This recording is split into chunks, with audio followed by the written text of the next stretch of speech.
Hello everyone, welcome to our Let's Play series of Underrail Expedition. This is Colonel RPG as usual, and I'm very happy that you're supposed to join me today as we do something for the, for Cortex. There's a mutated dog there.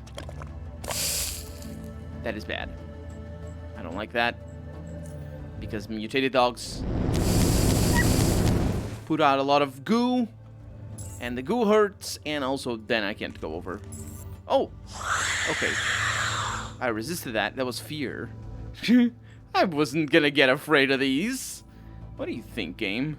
They're not hunchback mutants. They're not scary. They're adorable. Burn. Okay, let's get out of here. That's terrible. So that way we have a bunch of mutants, the acid spewing kind, and this way we have a bunch of death crawlers, or that's a mixture of names. Death stalkers, I should say. And they're super infuriating to fight because they disappear. Speaking of which, I just stumbled onto one. And off you go. Okay, so my plan is actually basically the same plan as before.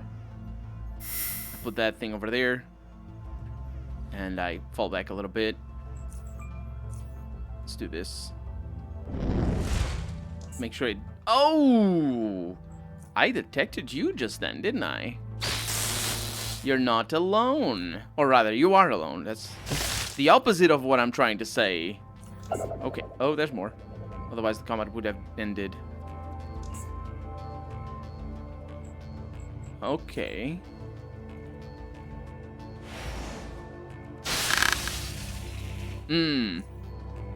That's potentially bad. But maybe it isn't. Do they go around that?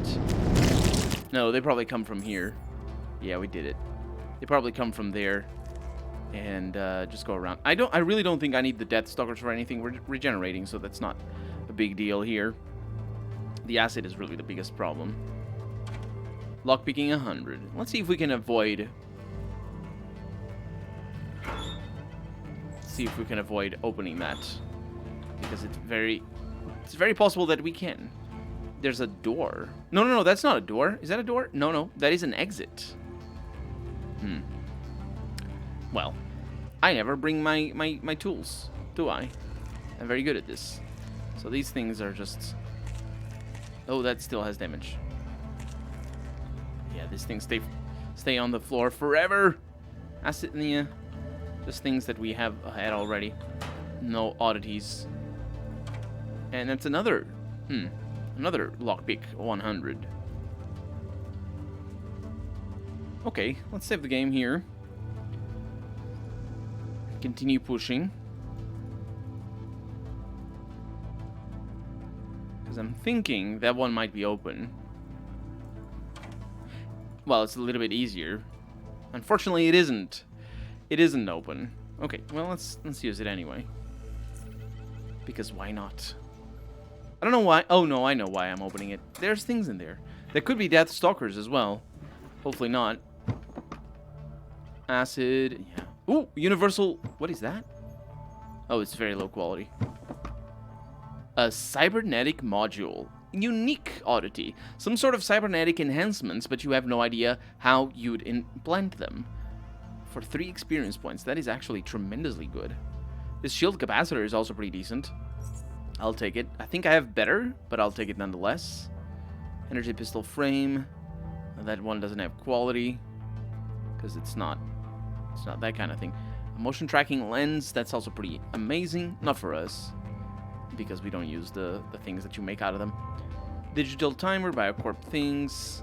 So a couple of oddities over here, and a desk. Ooh, I like that. Sonic headbands. I don't need that. I think I need 3 of them for a single... 3 sonic headbands for a single craft. Might be wrong on that, but I'm pretty sure that's how it goes. Okay. So that's the way.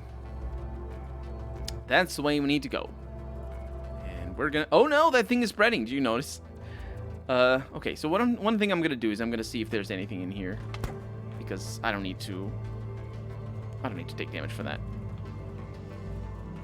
There we go. Okay, so for here, I can just do that. I can also use this here. And we're good to go. still very dark. And I'm not really sure what the guy from Cortex meant by me having to have whatever the thing is that he gave me. Otherwise, the robots would attack me. I don't know what robots he's talking about, but maybe there are robots hidden in the... Oh, hi. Speaking of which, I know what robots. That hurts. No, you're not doing that. If I had known you were going to attack, I would have pressed enter. I'm not a lunatic.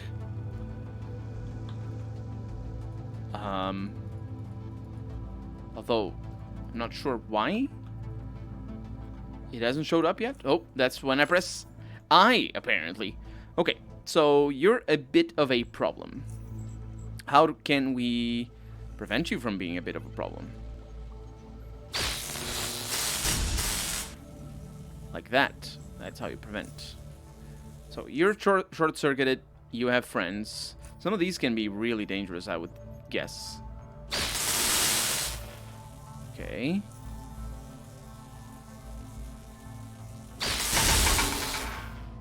That works well enough. And you should not be immune to being frozen. There's another one coming. That's actually a big problem. You're going to be frozen for 5 years. No, you're not going to be frozen for 5 years. That's not how that works. Apparently, it's very fast to unfreeze. Oh, no. I don't know where they're coming, where they are. Oh, this is even worse. They exited combat. And it's worse because now I don't have control over what they're doing. Okay, is it really when I open in the inventory? Because it better not be. It is. Oh, I hate it. Maybe they're in patrol. Maybe they just lost me. I don't know. It could have been. Nasty enemies. It's a lot easier when you manage to have two of them in the same place, or at least something that can bounce the electricity off of them. And then up here. That doesn't matter. That I don't think matters either. I don't think any of these matter. But we'll see. Because we're seeing the rooms. And if we can get in them, which we very likely can, anyway. But if we can't, then we know we need to go to the vents. Ooh, plasma cells. I'll take that. Thank you very much. There's definitely another robot in here, isn't there? Self-consciousness module. Oh, no. Yeah, there goes the robot. Okay. Oh, no. It's gonna... Oh, hi. Yes. Detect me good. Detect me good, senpai. Okay. Lovely. Just what I had ordered. Not really. Not really.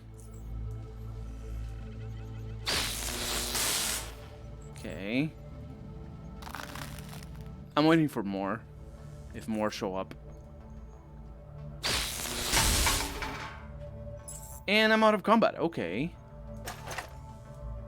That is relatively good. Ooh, that laser emitter is expensive. Okay, there's nothing back here. These are just dead ends. So you can walk in there, running away from the robots, and be like, I don't want to be spotted. But they will spot you. Speaking of which, I don't think they can do anything else. So, oh, trap detected. Just in the perfect position for... Okay, that works. The perfect position for that door. Which is a door that I definitely want to take. What do we have? It's very hard to see. It's very dark. Firearm barrel. Yeah. They don't matter.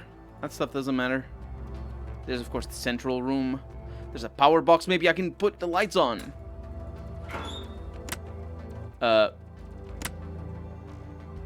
What? No, I need the lights on. As it turns out. Okay, hacking 60. Don't have battery on that. On my hacksaw. There we go. Yeah. At the beginning of the game, they definitely mark the boxes that are locked with a red.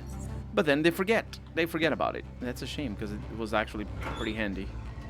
A lot of batteries there. Let's get the cheap ones. So no, it's blank. It's not no power. It just says it's blank, because I suppose I broke the cameras, maybe? Probably that. Okay, so there's a ventilation shaft over here and a computer console over here. Enter document code. And I can enter random numbers. And it's all invalid. I assume we're gonna need to find the document codes. Okay, we have a desk. This is promising. We have some acid. The desk has a Cortex research facility keycard. And napalm C that you don't need. And a capsule. Okay, where does this lead? Oh no. What? No, I haven't been there. Have I been there? I have not. Otherwise, I would have seen that. This is the downside of not going into the ventilation shafts, is that maybe there's stuff that, yeah, that's the other one. Maybe that's stuff that you couldn't see before. Wait a minute. What am I doing here? This doesn't make any sense. Mr. Simons wants you to go to a secret Cortex research facility and make sure the artifact that is kept there stays there. It's located behind a locked door on the lower level section in the drop zone, near an under passage's exit.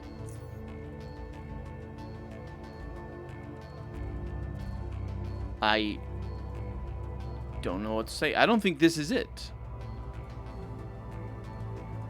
Unless... I don't know. Oh! It's bad news. Unless there's another, is that it? No. Okay, let's take some of these. There we go. Charge that a little bit. Sure thing. Unless there's more. I mean, I got in through here. There's a door over there. It's so difficult to see these doors. The game does that on purpose. Aha! There was indeed another thing. It's in the same level, though. Curiously enough.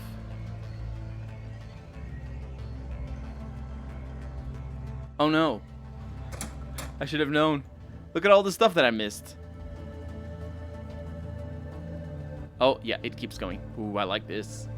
I like this. It's my favorite part of Fallout 1 and 2 is going into old vaults, and basically that's where yeah, that's the itch that this scratches. So there are some scientists in here, but they're not supposed to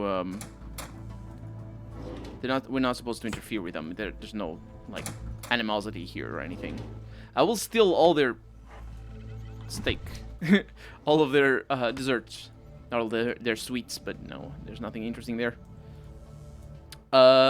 Except there is. Look at what they have. You've arrived finally. It's chartists. Who the hell are you? No, please. Is it chartists? Wait. Come back. Scientist dies. They are chartists. Let's see what they had. Some relatively decent circular wave amplifiers, some pretty good medium field shield emitters thingies. Hiccups, a lab rat, a white lab rat. You probably should not touch it. No, I'm gonna make it my pet, which is probably not a good idea because it's lab rats. Magnifying neuroscopic filter for telekinetic punch. I'm never gonna use that, but those are relatively high quality. An electromagnetic deflector. That definitely is high quality. We need that for shields, I believe. And a medium frequency shield emitter that is not as good as the other one, so it doesn't really matter. And I can't loot the scientists. What do we have here? We are examining what appears to be some sort of electronic device. It's an irregular polyhedron resembling a number of concentric intersected cubes of various sizes. It appears to be made from a very light semi-metallic material. Its color is bluish dark gray. The artifact might feature movable parts, but none of them responded to gentle pressure, so no further attempts to reconfigure the device were made in fear of damaging it. The artifact features 1 to 6 unrecognized symbols on each of its many sides. Some sides also feature sockets, none of which comply with Biocorp or previous standards. The artifact does not appear to be emitting radiation or electromagnetic waves. However, due to us having a reason to believe that this object is still somehow traceable at long distances, we have taken the precaution of keeping it at a second or higher level of isolation at all times. We are examining what appears to be some sort of electronic device. It's an irregular polyhedron. Oh no, what? Oh, I went back. Most of the sockets appear to be non-functional or dormant. It's so silly that they would think that some holes on the side of this alien device would be, oh, obviously this is a USB port. Like, duh. It's so silly. That is so silly. However, a number of sockets, if engaged in a way that disables their safety brakes, act as extremely high voltage, high direct current power sources. This laboratory does not, it is USB port. This laboratory does not currently possess the equipment to harvest this power or even safely experiment on it further. Since we cannot, at this point, trace the origin or explain the manufacturing process of this extremely powerful device, it can be safely categorized as a Xeno artifact. Referencing previous research documents on various Xeno artifacts revealed the meaning of two symbols, one of which denotes direct electric current. This symbol appears among the other places near the active sockets. The other one appears in a single spot near an inactive socket and is a bit less straightforward since various researchers and xenoarchaeologists cannot agree upon its meaning, but according to them it signifies gravitational field, space-time curvature, singularity, or one of the related phenomena, such as event horizon or combination of these. Just throw some terms at it. It's basically what it is. It's a black hole. It's a black hole. We know it's a black hole that you can harness the energy of, even though that's not at all how it works. You can't harness the energy of a black hole because, by definition, a black hole doesn't have any energy. Like, it's a black hole. It's gonna suck your energy. That's the point of black holes. There's definitely a way to exploit their gravitational pull, but that you can just exploit the gravitational pull of pretty much anything. Although black holes do have an advantage when you're talking about gravitational pull, which is their spin. Black holes, because of many reasons, tend to spin a lot faster than planets. So if you're exploiting the gravitational pull of a planet and you're not taking advantage of the planet's spin, then it's not as efficient as exploiting the gravitational pull of a black hole and taking its spin into account. Although I'm not really sure how you do that, how you exploit the gravitational pull, but I suppose it might be doable. I'm not sure. But either way, black holes are not sources of energy. It is the opposite. A naked singularity, on the other hand, might be an infinite source of energy. Naked singularity is a really cool thing. I don't think I can... No, I don't need to disable that. A naked singularity is a really cool thing. Because what a singularity is a black hole, right?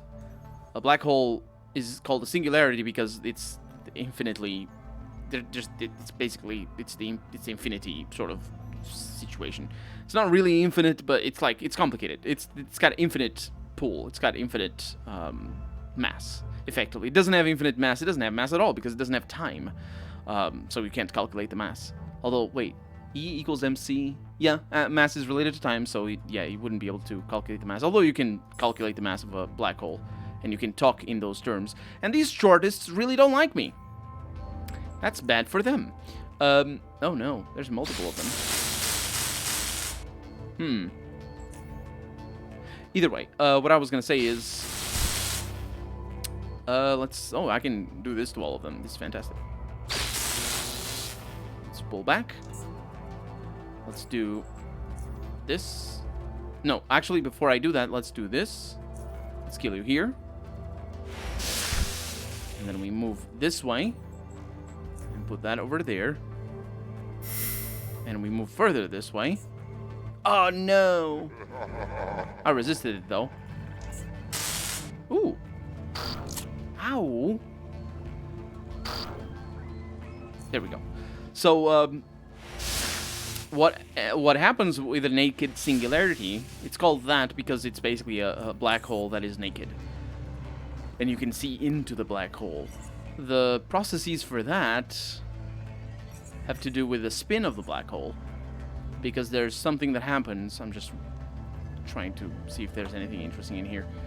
I'm regenerating. This is good news. So there's something that happens with black holes is that the black hole itself is everything, or what we would call the black hole, is everything beyond the event horizon. But whatever massive object exists inside or beyond the event horizon, and I'll explain, if you don't know what an event horizon is, I'll go over it in a little bit. Whatever exists beyond it, you can't see it, it's black. The light doesn't come back. That's what the event horizon is basically the edge of the black hole. So everything beyond, it doesn't, like, that's not necessarily the massive object that it would exist or would have created the black hole. But it is, save the game here, because I'm not sure, is there 2 options here? No, there isn't. Or no, there aren't. Okay, so yeah, basically beyond the event horizon, there could still be more space, to simplify things. But the thing, oh! I did it. But the thing is, that event horizon itself shrinks, not with, not just, shrinks also because if the black hole loses mass, which it doesn't, it's impossible. But if the black hole has lower mass than another black hole, then the event horizon is going to tend to be smaller. But there is something else that affects the event horizon and the size of the event horizon, which is the spin of the black hole. And the reason behind that is basically the same reason that allows, you know, satellites to orbit Earth and allows the Earth to orbit the sun. Is the speed around the sun is gonna, you know, basically make so that the pull of the sun is not as strong at the end of the day. Well, it's still just as strong, but anyway, it's basically that. It's called the centripetal force, the spin itself. Ooh. Actually, the pull of the sun is the centripetal force. The spin is the counteracting force that allows for balance. So there's rat hounds over here. Man, this place is just full of them. Well, full of things, isn't it? So what happens, though, is that when a black hole spins very fast, because it could absorb a star or something like that, it could even spin faster, it might actually shrink. It can gain mass, which is kind of funny, but it would, because of the spin, the hole itself is going to shrink because of the spin. So what happens with that... did I get the chunk? What is this? It's just a big hole. Not a black hole. It's a little bit greenish. So what happens is that once a black hole reaches a certain speed of light, or a certain speed of light, reaches a certain spin, which isn't the same as the spin of light, the speed of light. Spin of light, that doesn't even make sense. But once it reaches a certain speed, rotational speed, I did it again. The event horizon is going to be smaller than another thing that I don't know the name of. There's another thing inside the black hole. And what happens then, nobody knows. It's mathematically possible. It's theorized that it would emit light. But people don't know exactly what it would be or what it would do. Oh, freaking hell, these rat hounds. No, they don't do any damage. Because they're early game enemies. And so, yeah, basically, if the object that we're pursuing, the object that seems to be very much related to the main quest, the object that we're pursuing is indeed a black hole and the energy is being harvested, then it's harvested in another way rather than it specifically being a black hole. It's the density, maybe. Pressure could be, it's so many different things. So this is locked and not openable. Okay, let's go this way, because I'm hugging the left wall. Let's keep hugging the left wall, and that way we just have a better understanding of where I have a better understanding of where I've been. Because I'm bad. Oh no. What?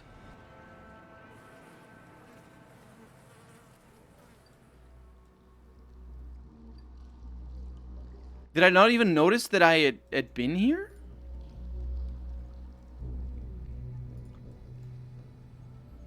Huh. We lost them.